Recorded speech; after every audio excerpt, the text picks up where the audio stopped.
The Cleveland Cavaliers roller coaster of a season continues as the team struggles to figure out chemistry, defense, and effort.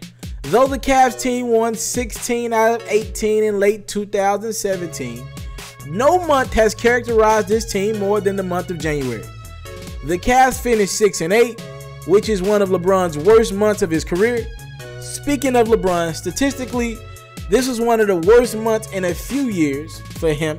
The Cavs gave up 125 points more than 5 times in the month of January alone. It was bad. Also doesn't help that you're trying to acclimate a 5'9" point guard who's never played a game with this team beforehand. He's also trying to replace a top 10 player. And he's a score-first guy who doesn't love to pass. Very tough. It's tough to blame Thomas for all the Cavs struggles though.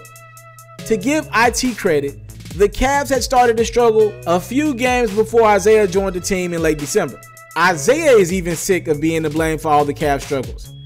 It led to the new guy in the locker room with no championship experience actually calling out Kevin Love, who's a champion and played in 2 consecutive NBA Finals. ESPN is reporting that after the Cavs' worst game of the year, a nationally televised game at home in which they gave up 148 points to an OKC Thunder team whose strong point is defense, not offense. During the game, Kevin Love left early with the quote-unquote illness. Most of the team didn't buy it. It was reported that out of all the people in the locker room to be upset, Isaiah Thomas was the one leading the charge of anger in the direction of Kevin Love. Dwayne Wade then stepped up after the game, asking his teammates, are we going to talk about this or just keep these issues lingering?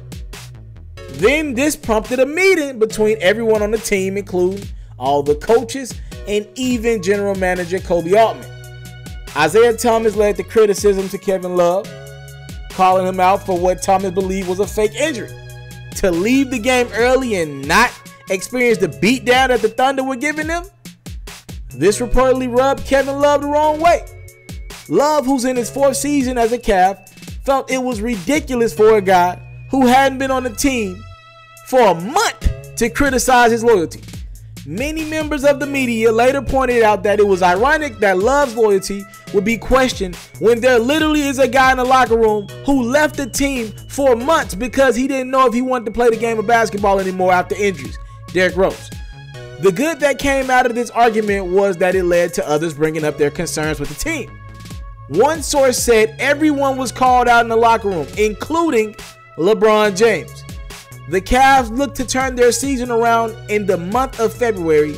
Even though the schedule is not very loving to this team, the Cavs have one of the 5 toughest schedules during the month, and we will see if they make a blockbuster move at the deadline. If not, you're stuck like Chuck with what you got, and what the Cavs have is a lot of old players in a conference full of young teams who are not only looking to dethrone the king, but they're trying to dethrone what the king represents, which is 7 straight NBA Finals.